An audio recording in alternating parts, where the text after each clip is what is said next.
when we're disconnected, it's just because we're trying to remember what brings life and what doesn't. We want things to go faster, right?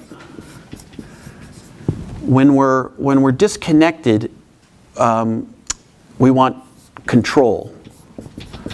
We want conformity. This is what we want, when we think.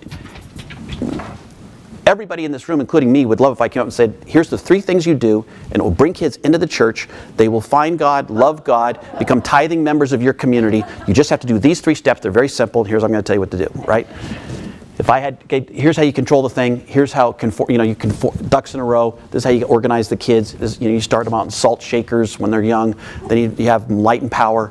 Then young tithers of America, and you do this program, right? In fact, that's what we want. When we're disconnected. We want a program. We want a guru. We want a syllabus, right? We want answers, right? We want action. Somebody do something, When we're disconnected, there's fear. And sometimes that leads to despair even, right? This disconnected self. And the identity is, right, that a disconnected self in our culture, I just kind of said these things, but I am what I do. It's just me. It's what I make life. And I get judged by what I do or don't do, and that's it. There's no grace, really. The connected self, the connected self, this is love, right? And this is fear or anxiety, When we're in that loving self, we want to slow down. Love always wants slower. When you fall in love, you just want time, leisurely time, Instead of controlling things, love seeks contemplation. Who's here? What's going on? Just being present, a long, loving look at the real. Instead of trying to manage everything, it's kind of like how you listened to each other today, right? Love seeks contemplation. Instead of conformity, love seeks creativity. What's possible? What could we do together? What's here? What would be fun? What would be interesting? What would be life-giving? Instead of a program that's already lined out, we look for processes, like how could we together discern what we're supposed to do? You're staying alive to the moment, right? Instead of just answers, endpoints, again, love seeks awareness of the complexity, of the terror, as well as the beauty.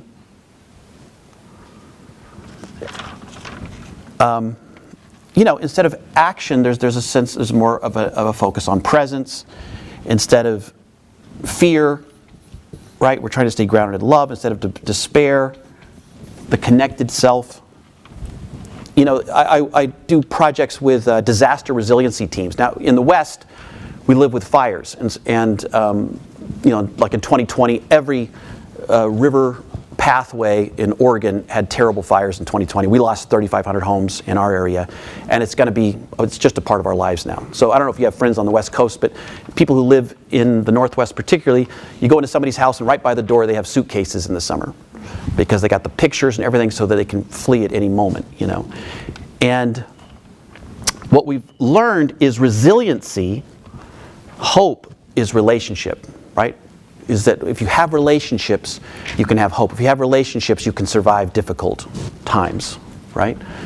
Whereas, that's another thing. The disconnected self is always focused on results. The connected self is focused on relationships. So that Christianity is the practice of relationships. Love God, love self, love others. And instead of I am what I do, love names us as beloved. That's your birthright. You have dignity and worth, and there's something gorgeous about you, So, we as guides are always trying to stay rooted and grounded in love. What helps us to do that? Time, others that keep us accountable. Like, let's get together 30 minutes before the kids show up and let's just pray together. Let's talk about the kids who need our help. Because I may not want to pray, or I'm in a hurry, but having some others to do this with, time, community helps us to stay in that space. But we live in a culture this is all there is. If we turned this sideways, right? In our culture, we live in the shallows. This is all there is. It's just fear and competition and dog eat dog and winners and losers, and the beautiful are sacred and those who aren't beautiful are to be pitied, and this is it. There's no other depths down here. And so we have to know there's depths and fight for our young people to dwell in this space and to recognize it and see that in themselves and in the world, because this is where meaning and purpose and hope and life are. Yeah? Okay. So we've talked, I've mentioned a few things you can do with kids, but I want to, the first longing is that every young person longs to know that presence that brings this about, right? That's the first longing. The second longing is when we're in relationship to that presence. The second longing is every young person wants to know the unique way they are on the earth. Every young person wants to know their particular belovedness, the particular way they've been called to express their life on the earth, right? Every young person wants to feel a sense of identity, like there's a particular way I bloom, in this world. And every young person wants to know that.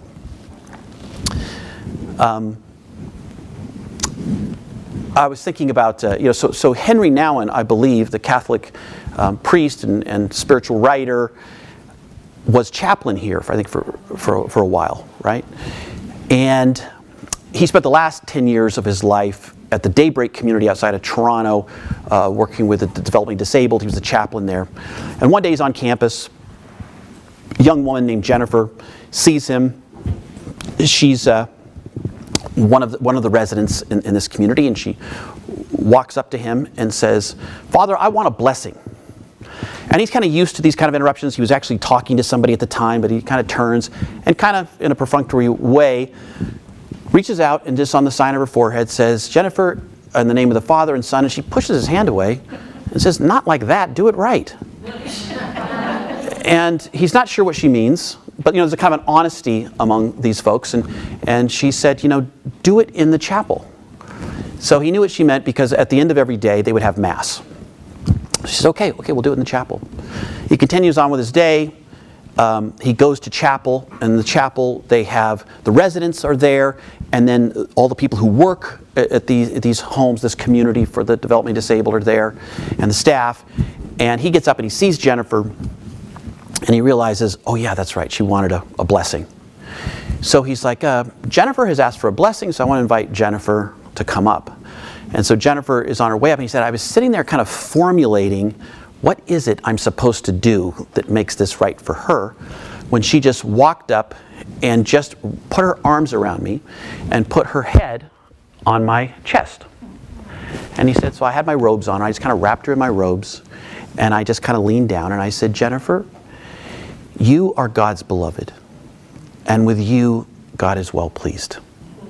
And she just stayed there, and I just held her as long as she wanted to stay there, until she let go of her arms and she turned, and she went and she sat down. And he said, as soon as she sat down, a young man who was a graduate student interning there rose his hand. And Father Nouwen said yes, and he said, could I get one of those blessings? And he said, sure. And so Stephen made his way to the aisle and came up, and Father Nouwen just kind of put his arms around him, and he put his head on his shoulder, and he just said, Stephen, you are God's beloved, and with you, God is well pleased. And he said, as soon as I let him go, people started standing up in the pews and making their way into the aisle and started lining up. And You know, I've thought of that image, and I thought if I was in the back of that room and people started standing up, I'd think, ah, crud. We haven't even started the service. Like, are we all going to do this? And I would have probably been okay, it looks like we're all doing it. And then I would have gotten in line, you know, and went to the front and put my head there. And listened, you know, and smiled at everybody as I walked back, like, you know. And probably would have still remained unchanged, right? I've heard those words so many times, I've said those words so many times, but there's a part of me that doesn't really trust that. The part of me I keep hidden. Maybe the good part of myself is beloved, but not me, not all of me, right? And so I would have held back, and that cynical side of myself, or that part of myself that knows the real me, would have stayed hidden, right? And that's the work. The work, right, is to position myself so that I can hear those words. And the work with young people is the same. And because I know that struggle in me to allow myself to be named beloved, I know that struggle in young people. It's the same struggle, that I may say kind things about them or notice things, but I'm always trying to find that moment where they're a little bit vulnerable, a little bit soft. And I can say to them, hey, I noticed that you saw the new kid and you went over and welcomed them, and thank you for doing that. That was a really generous kind of act, and I'm going to try to find every moment to name that in them. My wife worked in a home with abused and abandoned children, boys, and she said they were so used, they're experts, geniuses at finding what will cause you to reject me. What will cause you to get angry with me, hurt me, get upset with me. I'm comfortable in that position, and I will find you. I don't care how calm and peaceful you are. I will find your button, and I will push it. And she said the work I had to do was I had to, every day I would go to work, try to find them in their beauty, in their gift. And it would start very small sometimes. Some would say, you can have the other half of my sandwich. And she said, and then I would pounce, right? Tony, that was really nice. That was really kind of you to notice that, Gary was still hungry and give him half of your sandwich. Thank you for doing this. Shine a light, shine a light, shine a light on this part of themselves, that beloved part of themselves, and help them emerge in that new identity. It's what I did with this young man I was telling you about. Just hearing and seeing him light up about living in a cabin, cutting his own wood, living close to nature with wood heat, hunting his own, food, and just wanting something real. And I was just like, God, that is such a good desire, to not want to live in this electronic universe and all your friends are playing video games and you can't stand it and you want to do something real. Do you know how few people know that they need that? And that sounds so great. Shining a light, right, on the particular way he's made and particular longings he has. So we're doing that all the time as youth workers or as parents. We're looking for that, and then we're cultivating that life in them. And that's matching this desire of, I want to be myself.